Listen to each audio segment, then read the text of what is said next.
시편 9편 9절을 먼저 읽겠습니다. 주께서 또한 압제당하는 자들이 피난처가 되시리 곧 고난의 때에 피난처가 되시리라 그랬습니다. 46편 1절을 또 봅니다. 46편 1절. 하나님은 우리의 피난처요 힘이시며 고난 중에 나타나시는 도움이시라 그랬습니다. 오후의 주제는 영원한 피난처입니다. 영원한 피난처. 시편 9편 9절이나 46편 1절 이걸 보면은 피난처라는 말이 계속 나와요. 그래서 오후의 주제가 그래서 영원한 피난처입니다. 이 교회 시대에 성령으로 거듭난 우리 그리스도인이라죠. 세상에 구원받지 못한 죄인들과 마찬가지로 온갖 질병과 고난과 슬픔과 죽음과 재난을 얼마든지 당할 수 있어요. 우리가 예외라는 법이 없어요. 성경에. 그리스도인들에게 여전히 닥친다 이겠어요. 예를 들어 미국에 토네이도가 닥치면은 저는 그 여러 가지 매스컴을 통해서 보니까 교회 건물도 통째로 회오리 바람에 토네이도 회오리 바람에 들어올려 가지고서 그냥 몇 탱개 치니까 아주 그냥 건물이 공중에서 산산조각이 나더라고요. 교회 건물도 그래요. 교회 건물도 모이는 것도 예외가 없이 재난을 당할 수가 있다 이 말씀이에요. 그래서 이 세상은 그리스도인들에게는 성난 파도가 휘몰아치는 바다와 흉흉하는 바다와 같아요. 이 세상에서 뿌리 내리고 아주 안전하게 살겠다. 그거 자체가 어리석은 거예요. 그래서 이 골로새 3장 1절에 4절에 대로 바울은 위의 것들을 이제 바라고 그랬어요. 위의 것들. 땅에 있는 것들은 언제든지 올가미에 씌우게 말하죠. 올매에 걸리게 돼 있어요. 올매에 걸리게 돼 있다. 자, 그래서 우리는 이 그리스도인들의 삶을 같이 폭풍이 휘몰아치는 바다 한가운데에는 아주 일려편지, 요동하는 아주 작은 배 타고 힘들게 예능간 힘을 향해서 노를 저어 나가는 그런 생활과 똑같아요. 세상에 나가 사는데 만사형통하다. 이건 뭔가 잘못된 사람들이에요. 뭔가 이게 훈련이 안 되고 있는 사람들이라고 해요. 지금 현재. 내가 훈련이 안 되고 있는 사람들이에요. 매일같이 학과 일정에 따라서 훈련을 빼먹고 사는 사람들이라고 해요. 여러분들은 그것을 여태까지 잊어버리고 있었다면 지금부터라도 마음을 가다듬고 다시 시작해야 돼요. 그렇지 않으면 영글지가 않아요. 적은 언제든지 틈이 보이는 쪽으로 다 공격을 하고 있어요. 마귀도 마찬가지예요. 우리 몸에 어느 부분이 틈이 보이는가 그 틈으로 공격을 하게 돼 있어요. 내가 만약에 스포츠를 아주 지나치게 좋아한다. 그 짝으로 빠지게 해요. 내가 만약에 어디 등산을 가기를 좋아한다. 그러면 주님께 예배드리러 오지 않고 그냥 등산 가고 그런다 이거예요. 그렇지 않으면은 이 일반 교회 같은 7시 반에 이제 첫 예배가 되게 있더라고요. 얼른 배낭 위에서 그거 하고 이제 의미 다 했다. 즐거운 마음으로 떠나자. 하필 그날 또 낙상사고가 날 게 뭐냐면 등산에서 또 형편이 여의치 않아 또 소방헬기까지 동원되고 이런 일이 또 있다 이거지. 자, 우리는 그런 부끄러운 상황까지 가서는 안 된다 이거예요. 와서 한번 예배 참여하고 의무를 다 했다 이렇게 생각한다면은 그 사람이 받을 상은 없어요. 상급과 여번 아예 일찌감치 접어놓는 게 편하다 이거지. 매 순간마다 우리는 마귀가 쳐놓은 올무와 그물과 덫을 헤쳐나가면 돼요. 뭘로? 하나님께 주시는 지혜와 명철을 얻어서 우리는 전신 갑옷을 입고 헤쳐나가야 된다 이거예요. 여러분 에베소 6장을 얼마나 읽어봤는지 모르지만 거기에는 에베소 6장 11절에서 13절 사이에는 우리 싸움의 대상들이 눈에 보이는 대적들이 아니에요. 하나같이 눈에 보이는 대적들이 아니에요. 눈에 보이지 않는 대적들이기 때문에 우리가 싸움의 대상이 심각한 거예요. 눈에 보이면 어떻게 대비라도 할 텐데 안 보인다 이거예요. 영적인 무장을 해야 돼요. 영적인 무장. 한번 보셔요. 에베소 6장에. 자, 거기 에베소 6장에 보면 참 너무나도 기가 막힌 이 일들이에요. 11절부터요. 18절까지 보니까 바울 서다가 왜 이렇게 자세하게 구구절절 이렇게 너무 그냥 자세하게 기록을 해놨는가. 바울 사도는 보통 경지에 이른 사도가 아니었더라고요. 너희는 마귀의 술책에 대해 설 수 있도록 하나님의 전신 갑옷을 입으라. 전신 갑옷을 입으면은 화살을 쏴도 치명상을 안 입어요. 그런데 엉성하게 갑옷을 입으면은 치명상을 입게 돼 있어요. 특히 독화살을 맞아봐요. 즉사하죠. 12절에 이는 우리의 싸움이 혈과 육에 대항하는 것이 아니라 정사들과 권세들, 이 세상 어둠의 주관자들과 높은 곳들의 영적 악에 대항하는 것이기 때문이라고 그랬어요. 우리 싸움의 대상이 달라요. 세상에 보이는, 눈에 보이는 군대는 우리 싸움의 대상이 아닙니다. 13절에 그러므로 너희는 하나님의 전신갑옷을 입으라 그랬어요. 이는 너희가 악한 날에 저항할 수 있으며 또 모든 일을 다 이루기까지 서 있게 하기 위함이니라고 그랬어요. 14절부터 그러므로 무장하는 순서입니다. 그러므로 소서 진리로 너희의 허리띠를 두르고 의의 흉배를 붙이고 화평의 복음을 준비한 것을 너희 발에 신고 그랬어요. 모든 것 중에 믿음의 방패를 가지고 그랬어. 능히 너희가 악한 자의 모든 불붙은 화살을 끌 수 있을 것이라. 또한 구원의 투구와 성령의 칼, 하나님의 말씀을 가지고 모든 기도와 간구로 항상 성령 안에서 기도하고 이를 위하여 모든 성도들을 위해 모든 인내와 간구로 깨어있으라고 했어요. 과연 여러분들이 아주 엄밀히 따져봐야 과연 내가 하루에 얼마나 이렇게 무장하고 있는 시간이 몇 시간이나 되느냐. 내가 하루 눈을 뜨고 있는 시간 중에 여러분들 별로 없을 거예요. 그렇게 흔하지 않아요. 아차하면 이게 또 자기 의에 차가지고 교만해지기 쉽고 그렇다.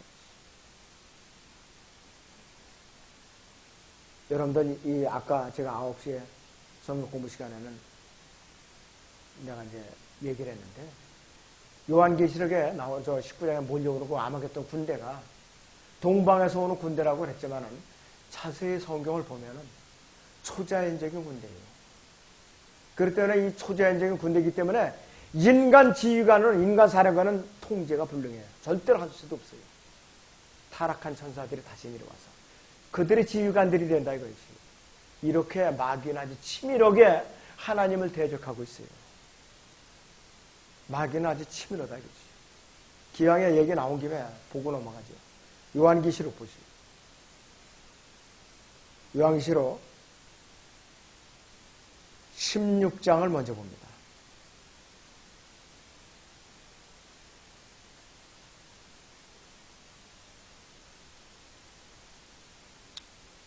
(16장에) 12절부터 보죠. 여섯째 천사가 자기 호리병을 큰 강 유프라테에 쏟으니 강물이 말라버려서 동방의 왕들이 길이 입이 되더라. 또 내가 보니 개구리 같은 더러운 영이 용의 입과 짐승의 입과 거짓 선자의 입에서 나오는데 그들은 기적들을 행하는 마귀들의 영들이라 했어요. 그 영들은 이 땅과 온 세상의 왕들이 일어나서 전능하신 하나님의 위대한 날에 전쟁을 위하여 그 왕들을 모으더라 그랬는데 이 왕들을 모으는 자가 바로 누구냐? 로마 교황이에요. 이 나라 저 나라 다니면서 지금.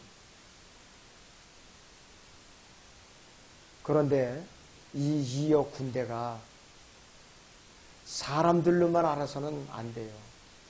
초자연적인 존재들이라 이것이. 초자연적인 존재인데 이것이 요한계시록 9장 보세요. 15절부터 17절 보면은 어떠한 존재인가 봐요.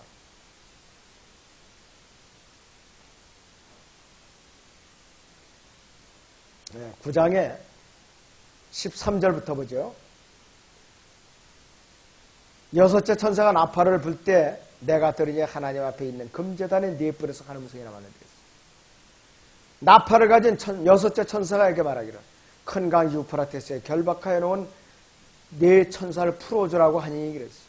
여기서 네 천사를 풀어주면은 어떤 일이 벌어지냐? 타락한 천사들이 여기에 이 초자연적인 군대, 그 기병대를 지휘할 그 권세가 주어지는 거예요. 자, 15절부터 17절까지 보죠. 또 그 네 천사가 풀려나더라. 그들은 사람들의 3분의 1을 죽이려고 그 연월 일시를 위하여 예비해둔 자들이라.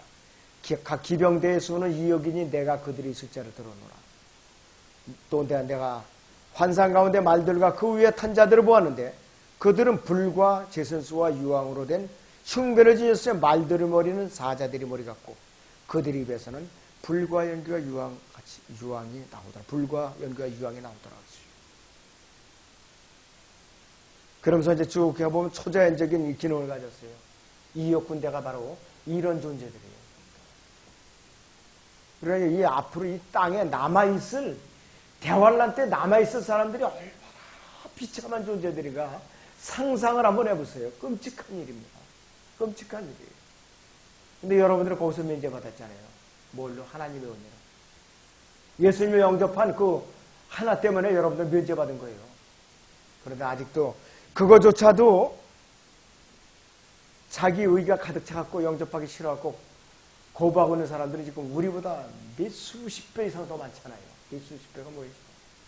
그렇게 많이 있어요, 지금. 가족 중에도 그렇게 있잖아요, 가족 중에도. 그래서 우리가 애통하는 마음을 갖고 하나님 앞에 부르짖어야 돼요. 나만 구원받았다고 만족할 것이 아니에요. 광야를 지나가다 보면은 곳곳에 위험이 도사리고 있어요. 전갈들이 기다려 있고 불뱀들이 기다려 있고 또 물이 없어요. 물이. 그렇기 때문에 미국의 그 수용소들이 그래서 사막에 지어놓는 거예요. 지금 사막에다. 샘물이라고는 한 방울도 보이질 않아요. 수많은 또 대적들이 또 진을 치고 기다리고 있어요. 납치에다 팔아먹으려고. 이게 황량한 광야를 통과하고 있는 과정이다 이것이. 그것이 바로 우리 영적 전쟁의 과정이라 이것이. 우리는 가장 안전한 피난이 있어요. 하나님. 그분의 도움이 없이 걸고 이 세상에서 내가 험난한 파도를 지나갈 수가 있는가 없는가? 절대로 불가능해요. 절대로 불가능하다. 그렇다면 첫째 하나님께서 언제 우리의 피난처가 되시는가? 언제 우리의 피난처가 되시는가? 첫째는 우리가 마귀의 시험과 공격을 받고 있는 동안에 우리의 피난처가 되어주세요. 근데 사람들이 딴 데 가서 찾아요.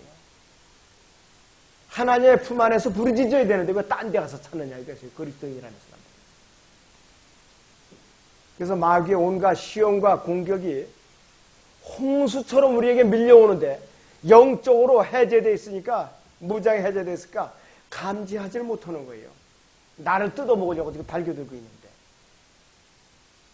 여러분들 두꺼비를요 큰 솥에다가 놓고 물을 부어놓고 불을 조금 달구면 두꺼비가 즐거워서 헤엄을 치고 막 그냥 놀이를 해요. 온도가 점점 뜨거워져요. 그래도 몰라요. 나중에 자기 살이 익으면 그때서야 호적 그러면 늦은 거예요. 그렇게 하고서 두꺼비가 죽는 것도 자기 죽는 것도 모르고 뜨거운지도 모르고 즐겁다 그러다 죽는 거예요. 마찬가지로 여러분들 마귀의 시험과 공격에 가득 밀려와서 내가 이미 벌써 거기 그 속에 들어가 있어. 그 홍수 속에 들어가 있는데 모르고 앉아가지고 즐겁다고 앉아있으면은 부끄러운 그 은혜는 바랄 것이 없어요. 생각과 여부는 아예 없다 이거지. 쉴 새 없이 밤낮으로 쏘아대는 비진리의 불화살들이 우리를 향해서 맹렬하게 쏟아지고 있어요. 지금 이 순간에. 맹렬하게 쏟아지고 있어요. 근데 여기저기 말씀의 군곡질을 하고 돌아다니는 한은 절대로 뿌리를 내릴 수가 없어요.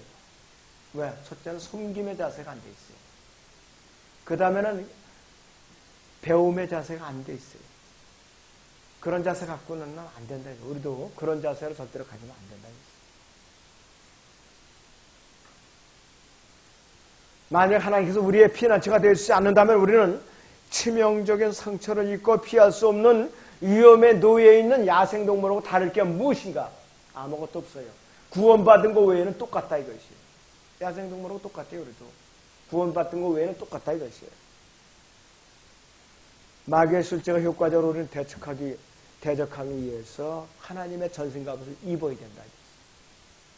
전신갑옷을 입으라고 구체적으로 지침을 주고 다 교재로 발행해놔서 해놨는데도 무관심이에요. 또 우리가 홈페이지 자료를 많이 올려놨는데도 사람들이 무관심이에요. 극소수의 사람들만이 눈을 뜨고 이제 달게 되는 거예요. 참 너무나도 안 됐어요. 너무나도 안 됐다 이거지. 우리의 저기 눈에 보이는 적과 싸운다면 우리 참 편리해요. 숨을 수 있는 기회도 있고 또 그 사람 그 상대방 적의 복장도 파악해서 방어복을 어떻게 갖추게 되는가 알 수가 있는데 영적인 적은 눈에 보이지 않는다 이 말이에요. 우리보다 몇 배 더 교활하고 영특하다 이것이에요. 그렇기 때문에 힘든 것이. 이 그리스도인 하나님의 말씀으로 새 생명을 받고 새롭게 태어나는 순간 우리 아기가 요즘 이제 자주 드나드는데 갓난에 탯줄 꺼내갖고 이제 포대기에 쌓고 뉘어놓으면은 아무것도 모르잖아요. 본능적으로 울어요. 젖달라고 본능적으로. 그거 외에는 아무도 모른다. 그 영적으로 태어나는 그 순간부터 그리스도인들은 영적 전쟁마다 그냥 팽개쳐진 게 그대로 그 순간부터. 그때부터 육박전을 벌이는 거예요. 바로. 그런데 너무나도 아니래요. 너무나도 심각성을 모르고 적이 그냥 쇠장살로 찢고 아주 몸을 갖다 갈기갈기 찢어내도 즐겁다고 해야 되고 웃는 사람들. 한심해요. 너무나도 한심하다 이거지. 마귀는 자기의 자녀를 하나님의 자녀를 빼앗겼기 때문에 그 순간부터는 시기심과 질투심 때문에 견딜 수가 없는 거예요. 비록 이 사람을 지옥으로는 보낼 수는 없지만은 자기의 종으로는 다시 끌어와서 부려먹을 수가 있다 이거예요. 그건 여러분들이 잠시라도 망각해서는 안 된다 이거예요. 베드로서 5장 8절에 있는 대로 지금도 마귀는 삼킬 자를 찾아 두루 찾아다니고 있어요. 거듭난 그리스도인이라 할지라도 삼켜버려갖고 자기의 종으로 다 부려먹는다 이것이에요. 바로.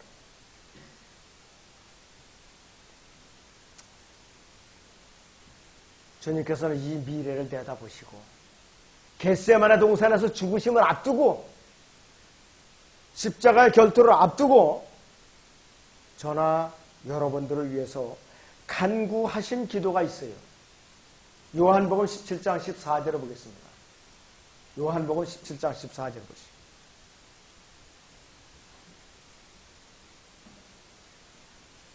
네, 거기 보시면은 이렇게 간구하고 있어요.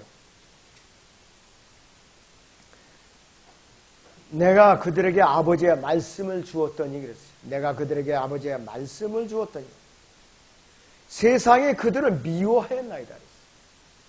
이는 내가 세상에 속하지 아니하는 것 같이 그들도 세상에 속하지 아니하기 때문입니다. 이스라엘 백성들이요. 예수님이 오셨을 때 말씀이 육신이 되어 오신 그분을 갖다가 받아들이질 않았기 때문에 구원을 못 받은 거예요. 너희 안에 내가 있을 곳이 없다 이거예요. 갈보리 십자가 대신 십자가 못 박혀 죽였다 이 말이에요. 바로. 그런데 이 내 몸 안에 말씀으로 들어와 계시는 성령님께서 일하지 못하게 내가 설쳐되면은 성령님께서는 하실 일이 없어요. 몸 안에서. 하실 일이 없다 이것이. 그럼 하나님께서는 또 언제 우리의 피난처가 되십니까? 우리가 아주 역경에 처했을 때 피난처가 되어 있어요. 우리가 형통할 때 피난처가 될 수 있는 게 아니라 우리가 아주 역경에 처했을 때 피난처가 되어 있습니다. 이 세상 모든 것들이 모든 사람이나 모든 것들이 다 나를 버리고 다 떠났다고 생각할 때 나에게는 이제 하나님의 도우심이 전혀 보이지 않는다. 가망성이 없다가 이렇게 아주 좌절에 빠졌을 때 모든 사람 나를 대적하고 또 내가 기력이 다했을 때 바로 그때에 여러분께서 부르짖고 간구하신다면 그때 바로 하나님께서 여러분들의 피난처예요. 지난번에 그 북가교회 김양 목사님도 그러셨잖아요. 나의 연약함이 강점이라고 그랬잖아요. 나의 강한 것을 하나님께서 다루신다고 했어요. 나의 강한 것을. 야곱도 팔팔했을 때는 하나님께서 그렇게 관심이 없었어요. 푸니엘에서 하나님과 겨루어서 이 허벅지 근처에 이 환두뼈가 위골되었을 때 움푹 들어가서 부러졌을 때 그때서야 비로소 야곱이 하나님의 마음에 맞게 어느 정도 이제 굽신굽신하게 만들어 놓으신 거예요. 그때서야. 그 전까지는 목이 뻣뻣하고 다리가 튼튼해서 굽신거리질 않았어요. 야곱. 고난에는 나를 부르라. 내가 너를 구해낼 것이요 너는 나를 영화롭게 하리라. 이렇게 위로와 소망의 말씀으로 격려하시고, 여러분도 구약이라고 딱 구분해갖고 접어놓으면 안 돼요. 이 교회 시대도 영적으로 언제든지 끌어와서 우리한테 적절하게 적용을 시킬 줄 아는 사람들이 똑똑한 사람들이에요. 그렇다고 교리적으로 막 섞어서는 안 되고 그래야 된다 이거지. 전에 기록된 건 우리 교훈을 위해 기록된 거라고 했잖아요.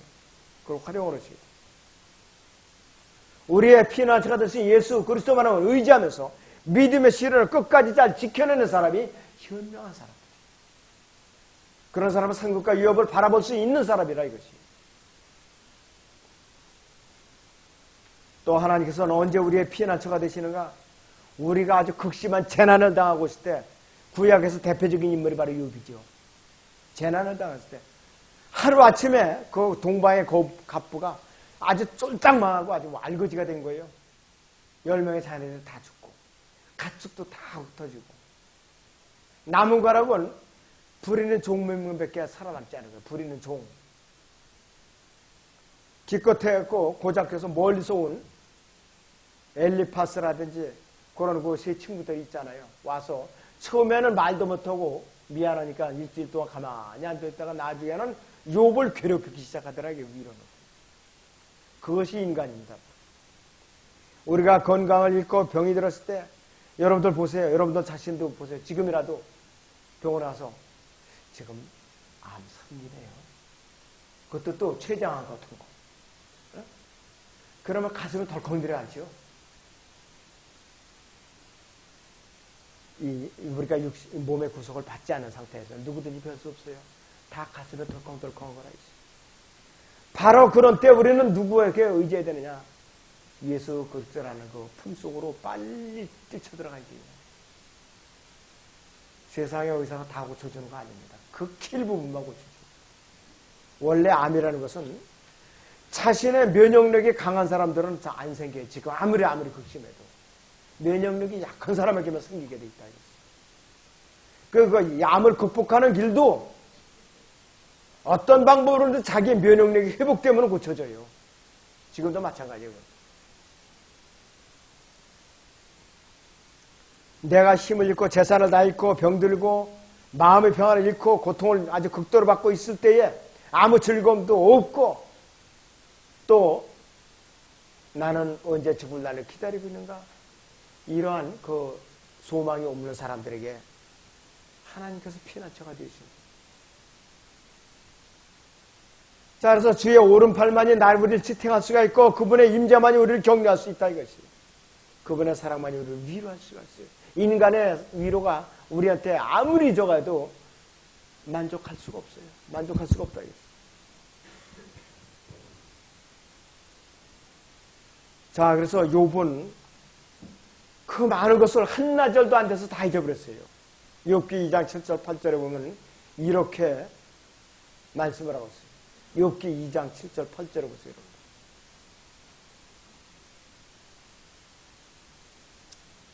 자, 그러므로 사탄이 주의 면전에서 떠나가 발바닥에서 머리끝까지 심한 종기로 욥을 치니 이랬어요. 욥이 질그릇 조각을 가져다가 그것으로 자기 몸을 긁고 제 가운데 앉아있더라고 그랬어요. 세상 말로 하면 팔자가 바뀌어도 이렇게 뒤바뀔 수가 있어요, 이게. 여러분, 질그릇 조각 얼마나 날카로워요, 이게. 유리 조각 같이. 그걸로다가 자기 몸을 긁는 거에 너무나도 크게 고통스러우니까. 악성 종기가 퍼진 거라고.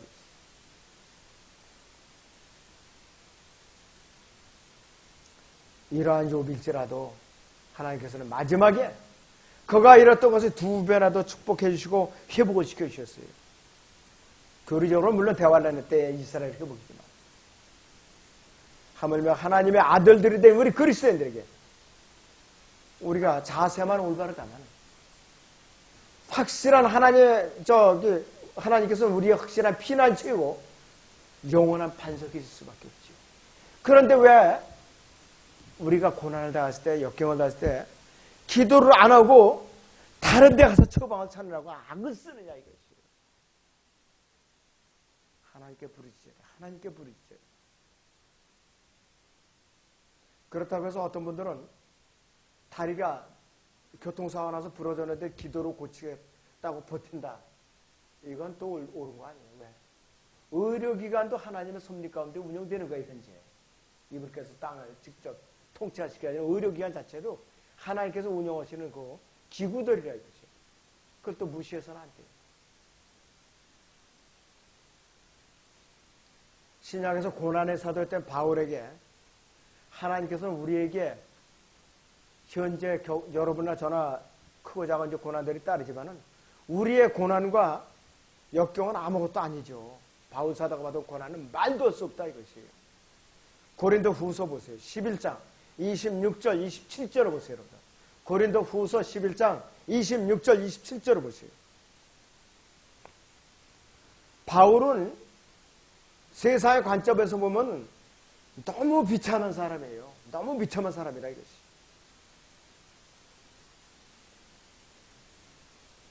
고린도후서 11장 26절 7절을 보시죠. 여러 번 여행하는 중에 강의 위험과 강도의 위험과 동족으로부터 위험과 이방인으로부터 위험과 성읍에서 위험과 광야에서 위험과 바다에서의 위험과 거짓 형제들 가운데서 위험을 당했습니다. 수고하고 애쓰며 자주 깨어있고 배고프며 목마르고 자주 금식하며 춥고 벗었노라. 이거만 이래가지고는 하루라도 살 수가 있겠어요. 우리 형편으로 봐서는. 바울 사도를 향한 하나님의 이게 뜻이에요. 이것이 바로 이상한 하나님이시에요. 이거 보면. 그리고 마지막에서는 잔인하게 바울이 네로 황제에서 목이 잘려서 참수형을 당하는 것이 바로 바울의 일생의 마지막을 향한 하나님의 직접적인 뜻이라 이것이에요. 여러분들은 아마 그런 뜻을 미리 알았다면 다 도망갈 거예요. 예수님 그 하나님 보고 다 부인하고 나 살겠다고. 그런데 바울은 끝까지 순종했어요. 바울이 고린도 후서에 보면 셋째 아들은 낙원에 올라갔다고 해요. 언제냐? 사도행전 14장 19절에서 루스드라 성읍에서 돌팔매를 맞아가지고 실신했을 때예요. 혼이 떠났을 때예요. 그 몸이 죽은 줄 알고 루스드라 성읍 밖에다가 던져버렸는데 그의 혼이 셋째 하늘로 올라가서 셋째 하늘에서 하나님부터 예수님도 뵙고 앞서간 성도도 다 만났겠죠. 봤겠죠. 내려오기가 싫었겠죠. 그 시신을 이렇게 피투성이게 돼가지고 저 같으면 아마 그냥 거기서 얻어맞았어도 막 그냥 울고불고 난리쳤을 거예요. 막 떼쓰고 못 내려가겠다고 죽이든 살리든 마음대로 해보시라고 그랬을 거예요. 그러나 바울 사도는 순종하고 다시 내려와요. 그리고 나서 바울 사도는 이 땅에 내려와서 육신으로 다시 들어간 이후에 고통을 더 많이 받은 거예요. 이 고린도후서 11장이 그 후에 쓴 거라고요. 자, 그러니 이것이 얼마나 이것이 굉장히 적어지겠어요. 아마 제가 보기에는 바울 사도가 AD 60년 훨씬 이전에 AD 한 35년 이후 50년 그 사이에 분명히 올라갔다 왔을 거예요. 이 소신서가 기록되기 전에 14권의 소신이 기록되어 있어요. 그리고 11서만 초장에 1장에서 12장까지 먼저 기록한 상태에서 올라갔을지도 몰라요. 그러나서 이제 이 히브리서 13장은 맨 나중에 기록한 거예요. 최소한도 14년 이상 시간이 떨어져 있다 맨 나중에 저희 히브리서 13장을 기록을 했다. 이거죠. 문체가 완전히 달라요. 1장, 12장하고 13장. 전혀 다르다. 그 중에서도 이 사도 바울이 에베소서, 빌립보서, 골로새서, 빌레몬서 감옥에서 기록한 옥중소신이라고 하잖아요. 저 같으면 아마 하나님 원망했을 것 같아요. 하나님 너무하십니다. 이렇게 가둬놓으시고 보답이 이거 있습니까? 이랬을지도 몰라요. 근데 바울 사도는 옥중소신으로다가 편지를 보내게 이렇게 성경에 이렇게 남아있는 거예요. 성경.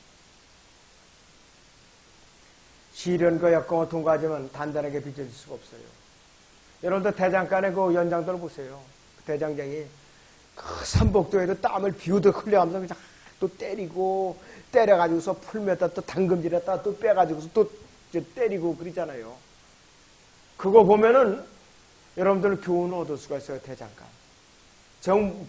볼 수 없다면 인터넷을 뒤져서라도 풀무지르는 거, 이 망치지르는 거 좀 구경 좀 오세요. 어느 사람은 이 강원도에 양구군에 있는 사람인데 방자수저라고 그래요.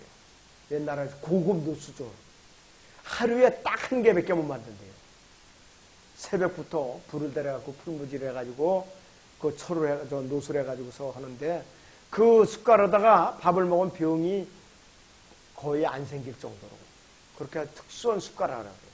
방송에 나오고 제가 보고 알았는데 그렇게 나오기까지 하루 종일 딱 저 숟가락하고 수저 저기가 젓가락 그렇게 만드는데 딱 하루 걸려요. 딱 그 한 세트 만들. 아주 수도 없이 망치질 하더라고요. 우리 믿음도 이렇게 당금질이 잘 돼야 주님을 부인하지 않죠. 근데 편안히 자라 편안히. 그래서 아이들도 인스턴트 음식만 먹고 자라면은 면역력이 없어요. 시골에서 사는 사람들 진흙받고 그냥 이것저것 뜯어먹고 그런 애들이 튼튼해 내장들이. 믿음의 훈련도 마찬가지예요. 야전 훈련을 많이 받아요. 야전. 아무쪼록 우리가 여러분들이 시험이나 역경을 두려워하고 피어 생각을 하지 말고 예수님이라는 주님이라는 그 피난처로 깊숙이 들어가서 정면 돌파하시기 바랍니다. 하나님께서 언제 우리의 피난처가 되시는가요? 네 번째는 제가 죽음의 공포가 우리를 엄습해 왔을 때 그때는 반드시 하나님께서 우리 피난처가 되시지 않으면 그 사람 못 살아요. 반드시 죽는다 이것이. 우리의 영이 육신의 장막을 벗고 오래 머물렀던 이 거처를 떠나게 될 때 우리는 질병도 고통도 없는 영원한 그 셋째 하늘로 가지만은 그 전까지는 우리는 고통을 받을 수밖에 없다. 죽음의 공포가 엄습해서 늘 따라다닌다. 베드로는 순교를 앞둔 그 순간에도 시련을 당하고 있는 이 시대의 그리스도인을 향해서 권면의 말씀을 이제 기록을 하고 있어요. 베드로전서 보세요. 1장 13절 14절을 보시면 베드로전서 1장 13절 14절을 보시죠.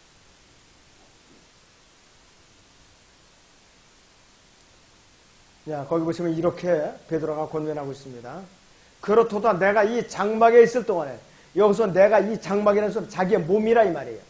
자기의 몸이라 이것이. 너희를 각성시켜 기억하게 하면 옳은 줄로 여기나. 베드로후서 내가 잘못 읽었나? 죄송합니다. 네. 베드로후서 1장 13절 14절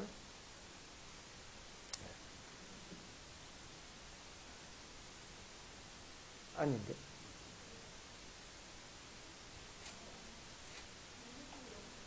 네 맞아. 내가 이거를 잘못 적었구만. 그렇도다 내가 이 장막에 있을 동안에 너희를 각성시켰어. 기억하게 하면 옳은 줄로 아나니 여기나 내렸어. 이는 우리 주 예수 그리스도께서 내게 보여주신 것 같이 나도 이 장막을 벗어날 때가 임박했습니다. 그랬어요. 임박했으면 아닙니다. 이 장막을 벗어난다는 것은 보통 사람은 되게 두려워하게 돼 있어요. 내가 죽는다는 것은 두려워하게 돼 있다. 죽는 사람들을 저는 목격한 적이 있어요. 실제적으로. 어떤 사람들은 숨이 넘어가기 전에 막 울어요. 악을 쓰고 그냥. 얼굴 머리 흉측하고. 근데 어떤 분들은 편안하게 눈을 감아요. 구원받은 성도들만이 그렇게 눈을 감을 수 있어요. 그렇지 않고 구원받지 못한 사람들, 저는 이거 시골에 살았기 때문에 그 동네 특히 여자분들 어르신들이 돌아갔을 때 동네가 떠나갈 정도로 막 울어요. 그냥 숨이 끊어지기 전에. 그러니 장례 치르고 나면 아주 그냥 밤새도록 불을 환하게 켜놓고 며칠 밤을 못 자요. 가족들이 공포에 떨려갖고 시달려가지고 그 후유증. 주님 오시기 전에 잠들려면 곱게 잠들어야 되는데 참 험악하게 잠들면 안 되죠. 그래서 우리를 어서 빨리 데려가셔야 돼요. 여러분들 그 소망을 갖고 있다면은 지금 내가 질병을 좀 앓는다고 그렇게 끈탕하지 마시고 그냥 질병을 내 사실로 인정을 하고 하나님께서 인도해 주시는 치료를 할 수 있는 대로 하시라고요. 그게 제일 좋은 거예요. 억지로 내가 왜 나만 혼자 질병에 걸려서 이렇게 고통을 받느냐 이러면서 원망해보면 자기 건강만 더 해칠 뿐이에요. 간증을 잃게 되고 또 다른 사람에게 민폐를 끼치게 되고 그래요. 그래서 베드로는 우리에게 죽음을 두려워하지 말라고 그랬어요. 예수로의 공중재림과 부활을 간절하게 소망하는 사람이라면 영원히 썩지 않을 몸으로 변모될 것을 바라면서 사망이 승리 속에 삼킬 것을 기대하면서 죽음에 대해서 담대하게 우리는 대처해야 된다 이것입니다. 자, 고린도서 오전에도 봤지만 오후에 15장을 잠깐만 더 보겠습니다. 고린도서 15장. 그래서 54절부터 58절까지 보겠습니다. 이 썩을 몸이 썩지 아니함을 잊고 또 이 죽을 몸이 죽지 아니함을 잊게 되면 그때 사망의 승리 속에 삼킨 바 되었느니라고 기록된 말씀이 이루어지리라 그랬어요. 또 오 사망아 너희 쏘는 곳이 어디 있느냐, 오 은비야 너희의 승리가 어디 있느냐.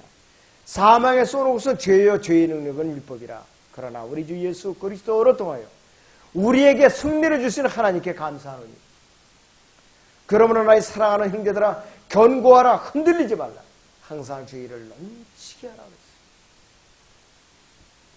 이는 너희의 수고가 주 안에 헛되지 아니한 줄을 너희가 알미니라 그랬어요. 여러분들 복음 전에서 한 명이라도 확실하게